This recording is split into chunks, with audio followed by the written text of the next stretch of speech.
So hello, welcome back to my channel 7 Speed. Ngasi se khoi hero gi Eastern hero gi showroom da la ga ngasi se gari anoba ma lae na khoi gi mayam na su yam na khoi gi request tarok da gi ha ba dare haiba gari se Xpulse 200 haiba gari makhal adune mado ai ngasi de hero gi site gi so sigi review to bugi ayaba pbb da makta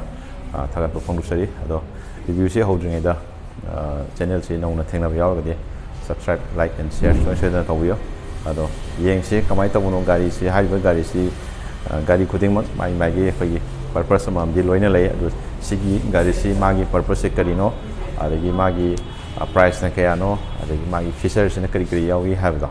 ado samlapa mayam da ye adugi basic details sing do ai samlapa dum hajarake aduga hai sigi brands akoi Susampur da mane adagi Sangai Pro da mane hauji hanga lei ado magi sigi keno details sing khangni ga su akoi contact number ai dum se screen da dum hapsara mage dum contact to biraga kai further details khaning balai ga su sidegi dum khangbi bi yagani ha ba tare ga ado adom na kai ma khoi loan gi matang da akoi apply tawning balai ga su just only one day akoi instant adum khudakta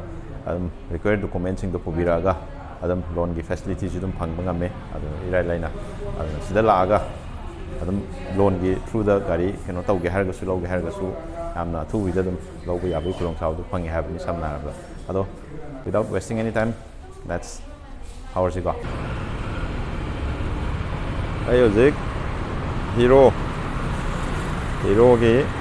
showroom the Eastern hero the go. Showroom se da la ga ngasi de gari ama lai se de gari myam jing je loi pam ba dum yeng bia ni ko se la ga adoi gari du gi review pi ba hok jara gi ko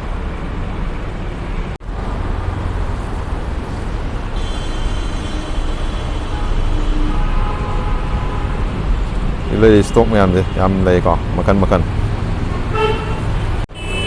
ile ba gari sing se test leira sakal tasu manung do mayam leiba manung da sang ga yeng ase ga no entry no marks sang ase so tang chara ge destiny ga preserve this leiba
gari si ahan bada koi ge gari ge looks se amtang yeng si ko looks se yeng bada yam haidi koi ge normal gi bike tu ga di kitang di khenare ko si na koi ge adventure bike ene ko koi kitang off road kumba adum ba koi ge si na ba kan da si gi si na han khudong sa ba ma hen ga doi ni ko ado ahan bada koi ge magi first koi magi looks wise amsing akoi dimension itang hajarake magi overall length se akoi gi 2222 mm ni ko height chana akoi gi keno oi dine 1258 mm adu koi gi magi makhada yang kanda adu si mai makhagi sigi ground clearance china 220 mm mo ko adu magi seat height china mo khoi gi 825 mm amung la ko apun ba khoi gari gi khoi gi weight se pullap oina yang paganda 158 kg mulai ꯒꯥꯔꯤꯁꯤ ꯑꯗꯣ ꯁꯤꯅꯤ ꯑꯗꯨꯒ ꯃꯥꯒꯤ ꯑꯃꯨꯛ ꯃꯊꯪꯗ ꯑꯍꯥꯟꯕꯗ ꯑꯩꯈꯣꯏꯒꯤ ꯃꯥꯒꯤ ꯍꯦꯗꯂꯦꯝꯞꯁꯦ ꯍꯥꯟꯅꯒ ꯌꯦꯡꯅꯕꯗ ꯁꯤ LED ꯑꯣꯏꯔꯦꯀꯣ ꯑꯗ LED ꯁꯤꯗ ꯀꯝꯄꯥꯔꯠꯃꯦꯟꯁꯦ ꯁꯨꯃꯥꯏꯅ ꯑꯅꯤ ꯊꯣꯛꯅ ꯌꯥꯎꯔꯤꯁꯦ ꯑꯩꯈꯣꯏꯒꯤ ꯃꯊꯛꯀ ꯃꯈꯥꯒꯁꯦ ꯁꯨꯃꯥꯏꯅ ꯈꯥꯏꯗꯣꯛꯑꯦ ꯑꯗꯣ ꯐꯨꯜꯂꯤ LED ꯑꯣꯏꯈ꯭ꯔꯦ ꯑꯗꯣ ꯃꯥꯒꯤ ꯕ꯭ꯔꯥꯏꯠꯅꯦꯁꯁꯨ ꯁꯤ ꯌꯥꯝ ꯊꯤꯅ ꯐꯖꯕ ꯍꯥꯏꯕ ꯇꯥꯔꯦꯀꯣ ꯍꯥꯟꯅꯒ ꯌꯦꯡꯅꯕ ꯀꯥꯟꯗ ꯕ꯭ꯔꯥꯏꯠꯅꯦꯁꯁꯦ ꯁꯤꯅ ꯌꯥꯝ ꯐꯖꯅ ꯍꯦꯜꯂꯦ ꯍꯥꯏꯕ ꯇꯥꯔꯦ ꯑꯗꯣ ꯁꯤꯝꯄꯜꯁꯤꯅ ꯅꯣꯔꯃꯦꯜ ꯕꯜꯕ ꯀꯣ ꯁꯥꯏꯠ ꯏꯟꯗꯤꯀꯦꯇꯔ ꯑꯣꯏꯅ ꯌꯥꯎꯔꯦ ꯑꯗꯨꯒ ꯁꯤꯗ ꯋꯤꯟꯁꯤꯜꯁꯦ ꯑꯗꯨꯝ ꯑꯦꯗꯖꯁꯇꯦꯕꯜ ꯑꯣꯏꯀꯣ ꯌꯥꯎꯔꯤꯁꯦ ꯁꯤ ꯅꯝꯕꯔ ꯍꯥꯞꯐꯝꯁꯤ ꯂꯩꯔꯦ ꯑꯗꯨꯒ ꯁꯤꯒꯤ ꯃꯃꯥꯡꯗ ꯃꯥꯒꯤ ꯕꯤꯛ ꯁꯤꯗ ꯍꯤꯔꯣꯒꯤ ꯁꯤꯝꯕꯣꯜ ꯌꯥꯎꯔꯦꯀꯣ ꯁꯤꯒꯤ ꯕꯤꯛꯁꯦ ꯗꯤꯖꯥꯏꯟꯁꯦ ꯑꯗꯨꯒ ꯇꯥꯌꯔꯒꯤ ꯃꯥꯒꯤ ꯕ꯭ꯂꯣꯛ ꯄꯦꯇꯔꯟꯁꯦ ꯄꯨꯔꯥ ꯑꯩꯈꯣꯏꯒꯤ ꯑꯗꯨꯝ ꯐꯪꯁꯟ ꯍꯥꯏꯁꯦ ꯑꯩꯈꯣꯏꯒꯤ ꯗꯨꯋꯦꯜ ꯐꯪꯁꯟ ꯑꯣꯏꯕ ꯑꯩꯈꯣꯏ ꯁꯤꯇꯤ ꯔꯥꯏꯗꯇꯁꯨ ꯑꯗꯨꯝ ꯌꯥꯕ ꯀꯣ ꯑꯗꯨꯒ ꯀꯩꯅꯣꯗꯁꯨ ꯑꯗꯨꯝ ꯑꯣꯐ ꯔꯣꯗꯔꯒꯤꯁꯨ ꯑꯗꯨꯝ ꯑꯣꯐ ꯔꯣꯗꯀꯤꯁꯨ ꯑꯗꯨꯝ ꯅꯨꯡꯉꯥꯏꯕ ꯍꯥꯏꯇꯥꯔꯦ ꯑꯗꯨꯒ ꯁꯁꯄꯦꯟꯁꯟꯁꯦ ꯃꯃꯥꯡꯒꯤ ꯁꯁꯄꯦꯟꯁꯟꯒꯤ ꯁꯦꯇꯞꯁꯦ ꯌꯦꯡꯕꯤꯌꯨ ꯑꯗꯨꯝ ꯁꯥꯡꯉꯦꯀꯣ ꯃꯥꯒꯤ ꯇ꯭ꯔꯦꯕꯦꯜꯁꯦ ꯁꯤꯅ ꯃꯥꯒꯤ ꯀꯕꯔ ꯍꯥꯏꯕ ꯇꯥꯔꯦ ꯁꯤꯗ ꯂꯩꯈꯣꯝ ꯂꯩꯅꯥꯡ ꯑꯩꯈꯣꯏꯒꯤ ꯐꯠꯇꯕ ꯆꯪꯗꯅꯕ ꯍꯥꯏ ꯇꯥꯔꯦꯅꯦ ꯁꯤꯅ ꯀꯕꯔ ꯂꯩꯖꯔꯦ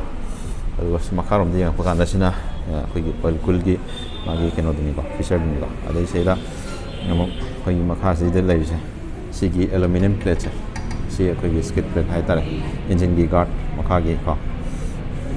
ꯁꯤ ꯌꯥꯝꯅ ꯐꯖꯩ ꯌꯥꯝ ꯁꯣꯂꯤꯠ ꯑꯣꯏꯀꯣ ꯁꯤꯜꯚꯔ ꯑꯦꯂꯨꯃꯤꯅꯤꯌꯝꯒꯤ ꯃꯥꯜꯂꯦꯀꯣ ꯁꯤꯅ ꯏꯟꯖꯤꯟꯒꯤ ꯒꯥꯔꯗꯁꯨ ꯂꯩꯖꯔꯦ ꯑꯗꯩ ꯁꯤꯗ 4 ꯕꯜꯕ ꯑꯣꯏꯅ ꯊꯥꯔꯤꯁꯤ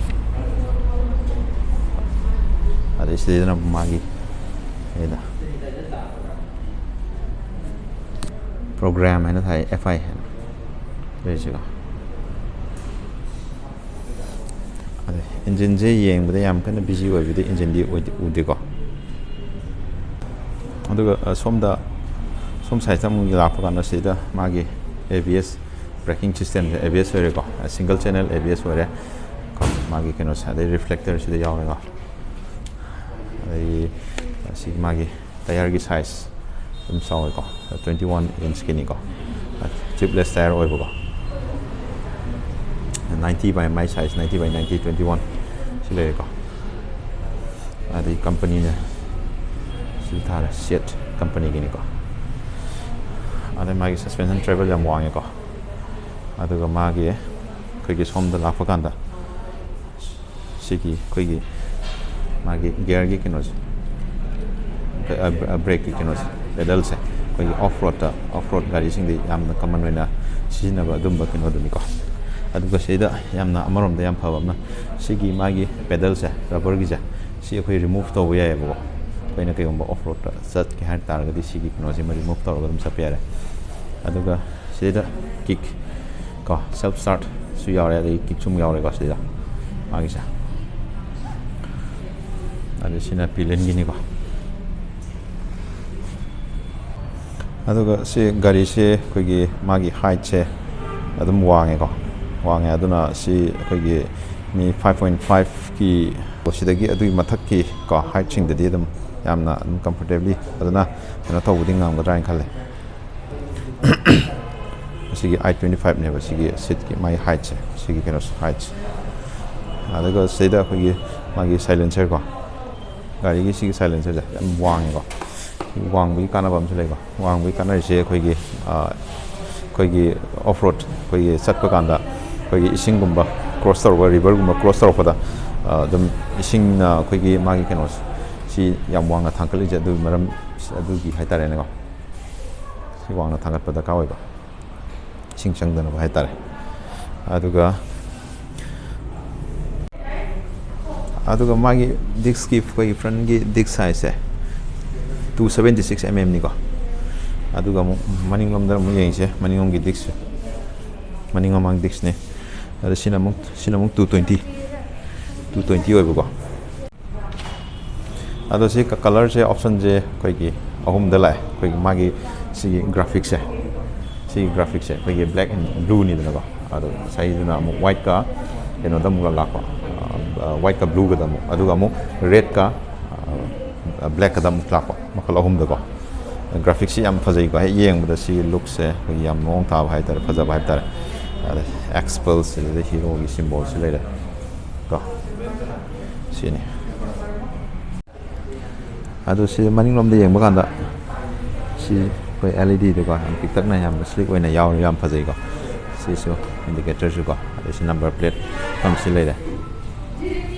adu ga si maning lom da lak ba kan da si da ko gi top box apam hai tare ko adu si grab handle de yam phajana yaw ko adu gi seat ki cushion ko seat ki cushion jo adum fazana adum yaw hai tare yamna leather ma gi sigi finish ju yam phajai ko sigi yam mong ta na yaw hai tare aduga somda muk mamang lomda muk lakho kanda instrumental cluster hai tare ko sim tang on tawjar ke ko on torogam ti yeng si to smaina lei ma gi kenos sida loina mak indication myam ne sida loina mak blink taw lei sin ABS engine gi neutral leibagi ko this side stand engine cut tawgi feature ju dum yawri ko this is the kilometer ko the timing ko date adagi sida RPM gi ko additional odometer leire ko the kilometer se show tawni ko loina mak koi basic necessary habitare loina mak sida loina mak show tawre ko aduga som the handle lom da lakho kanda grab handles handle bars adam yeng ba yam nungai tang upright oi ko position tang upright oi aduga si mirror si leire sul aduga sida knuckle guard adam yawri ko sigi feature ju yam phajai khut chok tana ba si class lai jare ko aduga sida light ki khoi gi no gi switch hai tare khoi gi emergency light tik tik taw do ade sida headlamp ade signature ade sina horn gi silai ra ade na feature engine kill switch sai tare aduga ida magi akoi gi engine akoi gi engine tanki je fuel capacity je 13 liter oil ko sigi je num chawi ko adum haidi aduga sigi maning gi tire je maning gi tire gi size na 120 by 80 18 inch kini ko sina adum gari gi tire gi keno so broadness dum leire ko adu seida khoi gi spoke ki facility leire namdi ama off road yam ba sina bada hena nungai na bai da mutani ko sa happy adu ga sigi su koi side mirror je magi maning ji koi color je sumaina blue ga black ga koi combine to ga yaw re hai tare ko sida leite hojik makki de do tang heng dong sabal leire ga de idum sungai shoduna pijara ke ko Nasi gidi video se sai desam lotion jarage aro maha taba information koi khang bel rega su line ma details to ai sigi phone number ma sida hapsari sida da adum contact taw biro ado maha taba details me ando like khang bi yar ne ha tare ado gari sigi koi gi magi ex showroom price soina ai hana itang ai hajarake yang koi gi magi ex showroom price 1,32,150 go ex showroom price aduga adum sida the pijari ba koi contact details sida dum call taw biro aduga details dum hangba yarni ko gari thau matam da gari masa thaw gana helmet soin soin opiro aduga asobu thaw gana koi seat belt soin soin phabi ha ta